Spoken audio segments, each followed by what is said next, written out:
dyan pa out there. So, mahalin niyo po yung mga anak niyo hanggat kaya niyo. Kasi kami mga anak, nagdepende din kasi minsan kami sa pagmamahal ng magulang. Like me, hindi ako totally lumaki sa kanila, pero hindi ko man masyado na ipakita yung pagmamahal ko bilang isang anak. Nararamdaman ko naman kung gaano nila ako kamahal. At saka, alam ko naman kung bakit na nag-working student ako kasi hindi nila makaya yung gusto ko kasi gusto kong mag-aral. So, sa lahat ng magkakapatid, ako lang yung may gusto mag-aral. So, nung napunta ako dun sa may kaya na pamilya, dun sila nagpaaral sa akin lahat-lahat. So, nung time na kailangan ako ng tatay ko, nagkasakit siya, hindi talaga ako nag-atubili kahit konti. Tumulong ako lahat-lahat, ng gastusin ako lahat. So, yung malapit na siya mabawian ng buhay, isa lang ang request niya sa akin. Ning, pagkain mo na sa akin lahat ng gusto ko kasi anytime soon, pwede ako mabawian ng buhay. So, nung ganong request, ang liit-liit ng request, gusto mo pa sana marinig yung ibang request, hindi ganong request kasi kahit konti lang yung pera ko, kaya ko naman eh. Sa lahat ng mga papa, Happy Father's Day po. Deserve ninyo ang pagmamahal at pagrespeto sa inyong mga anak kasi ginawa ninyong lahat upang matustusan ang pangangailangan ng inyong pamilya. Iniis ninyong lahat ang pagod sa pagtatrabaho para lang mapabuti ang kalagayan ng inyong pamilya. Salamat sa walang sawang pagmamahal at pagsusuporta. Mabuhay kayong lahat.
Hello guys, good morning, good afternoon, and good evening sa inyong lahat. Ngayon ang masasabi ko sa Father's Day ay ang una kong sasabihin sa inyo yung pananakit ng aking papa sa akin. Dahil kung hindi sa kanya, hindi ako naging matatag sa buhay ko at wala ako sa katayuan kong ito at hindi ako matutong mangarap guys kung hindi dahil sa papa ko. Dahil yun sa pananakit niya sa akin, doon ko natutunan lahat-lahat na mangarap. Pero alam nyo guys, never akong nagtanim ng sama ng loob sa aking mga magulang. At never ko rin silang tinalikuran. Kahit gaano pa man kahirap guys, ang naranasan ko sa buhay ko, sa kamay nila, never kong dinamdam yun sa sarili ko. Dahil alam kong magulang natin sila, dahil ang Diyos ang nagsabi, marunong tayong magpatawad, marunong tayong magpakumbaba, at marunong tayo sa lahat-lahat ng bagay at makikisama sa kapwa natin. Pag mayroon tayo nito, lahat ng mga pangarap natin ay makakamit natin. Hi pa, happy Father's Day. Maraming salamat sa ginawa mo at binigay mong pagmamahal, sakripisyo at pag-aalaga mo sa amin, at lalo na sa pagmamahal mo sa iyong apo. Pa, isa ka sa dahilan o isa ka sa inspirasyon ko kung bakit ako nagpupursige sa buhay. Sana someday makamit ko at mabigyan ko kayo ng magandang kinabukasan at magandang pamumuhay. Laban lang tayo sa life. Alam ko na gagaling ka din in God's perfect time. Alam ko na maibabalik din kung ano yung sigla ng pangangatawan mo dati. Salamat dahil hindi ka sumuko sa laban. Asahan mo na andito lang ako, hindi kita iiwan at mga apo mo. Mahal na mahal ka po namin at happy Father's Day, Papa. Sa lahat ng mga ama na nanonood sa video na ito ngayon, Happy Father's Day po sa inyo. Father's Day is a celebration para sa lahat ng mga ama sa buong mundo bilang isang parangal at pasasalamat sa pagiging isang mabuti at ulirang ama na taos-pusong ginampanan ang pagiging isang haligi ng tahanan. Hindi maipagkaila na napakalaki ng responsibilidad ninyo sa buhay. Kayo ang siyang naghahanap ng paraan upang matustusan ang pangangailangan ng pamilya sa araw-araw. At alam namin na hindi yun madali. Alam namin na minsan kayo din ay nahihirapan. Pero kahit kailan, hindi nyo kami sinukuan. Na minsan gusto nyo rin umiyak. Pero mas pinili nyo maging matapang. Naharapin ang hamon ng buhay. Kaya naman maraming salamat po. At naway sa araw na ito ay magiging masaya kayo. God bless. At once again, Happy Father's Day. Hello guys, this is Ging Azara. Gusto kong balik-balikan yung aking grandfather childhood guys. For bata pa kami guys, syempre love din kami ng aming lulo, ayan.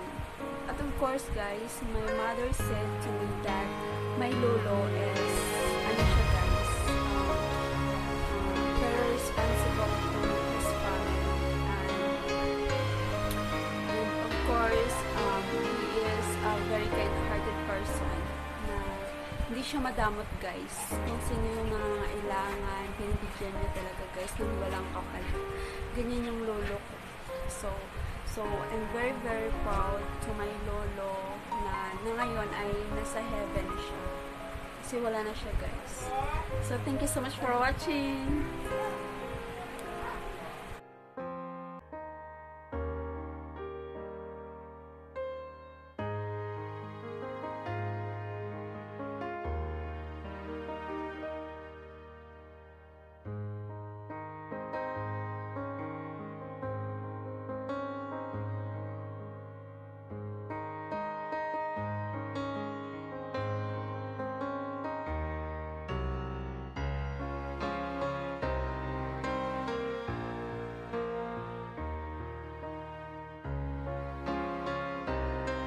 Happy Father's Day ha. Bumabati sa inyo.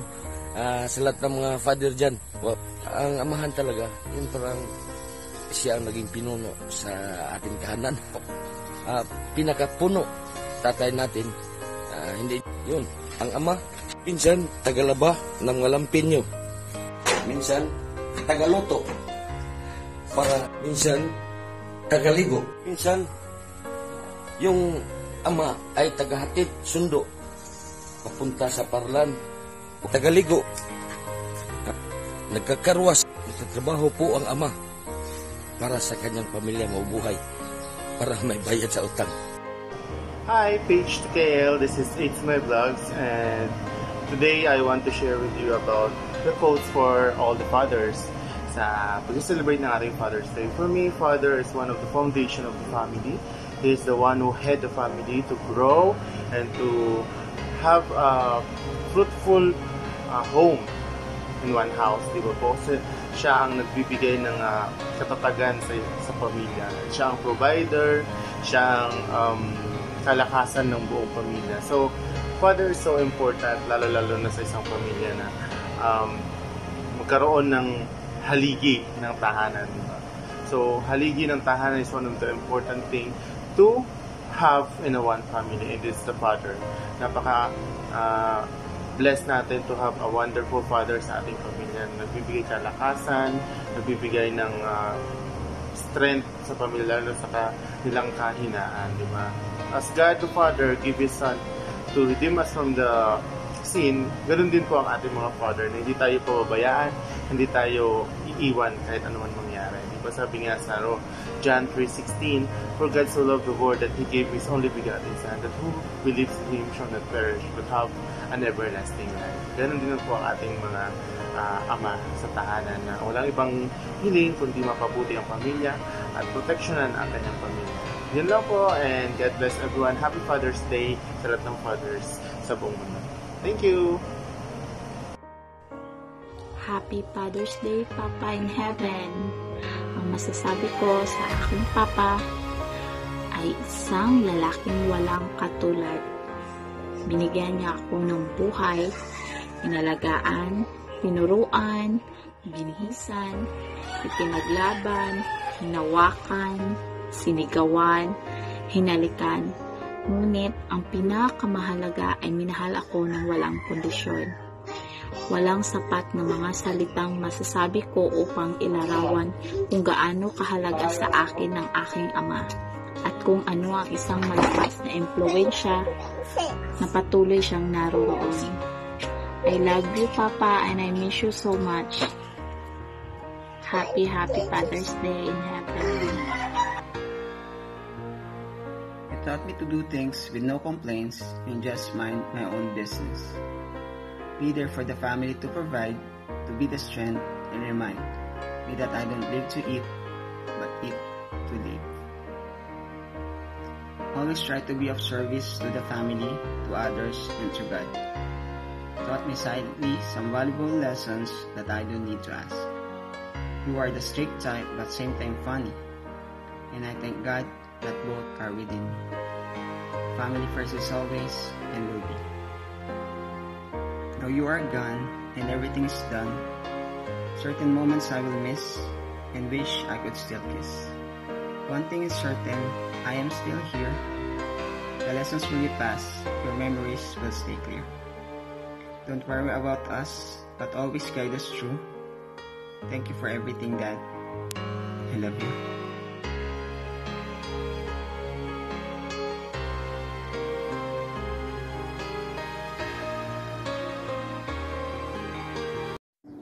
I want to say thank you to all my participants in Father's Day event, to all my sponsors, to all my solid supporters. Thank you so much. Hindi ako magsawang magpasalamat sa inyong lahat, guys. PH to KL TV, I love you all.